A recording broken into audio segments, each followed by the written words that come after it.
பழைய ஏற்பாட்டு காலத்துல வந்து பாருங்க 3ஆம் 4ஆம் தலைமுறை மட்டும் என்ன செய்யுங்க விசாரிப்புன்னு சொல்றாரா இல்லையா? ஏன்னா ஜீன் அப்பம் பண்ண தப்ப வந்து யார்கிட்ட கேட்பேன், கொள்ளு பேரண்ட போய் என்ன செய்யுங்க நியாயம் தீர்ப்புன்னு சொல்றாரு. ஏன்னா அது ஜீன்.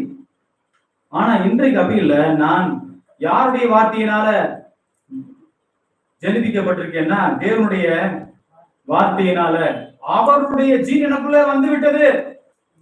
அதனால வந்து என்ன செய்யக்கூடாதுன்னா குற்ற உணர்வு எனக்குள்ள இருக்கக்கூடாது.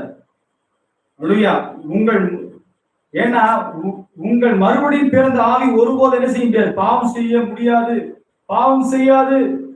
பெர்ஃபெக்ட். தேவனுடைய வார்த்தையில வந்து பாருங்க, ஒண்ணு கூட வந்து பாத்தீங்கன்னா தேவனுடைய வார்த்தையில அவ்வளவு பவர் இருக்கு. தேவனுடைய வார்த்தை ஜீவனும் வல்லமையும் உள்ளதாயும் கணுக்களையும் மூனையும் பிரிக்கத்தக்கதாயும் இருக்கிறது. தேவனுடைய வார்த்தை என்ன இருக்கிறது? ஜீவன் இருக்கிறது.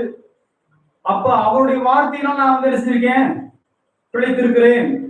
அப்ப தேவனுடைய வார்த்தையாகி அழிவில்லாத வித்து நீங்கள் எதிர்மறையான காரியங்களில் உழலுவதை நிறுத்துவதற்கு வேண்டிய பலனை நமக்கு என்ன செய்யுது, தருகிறது.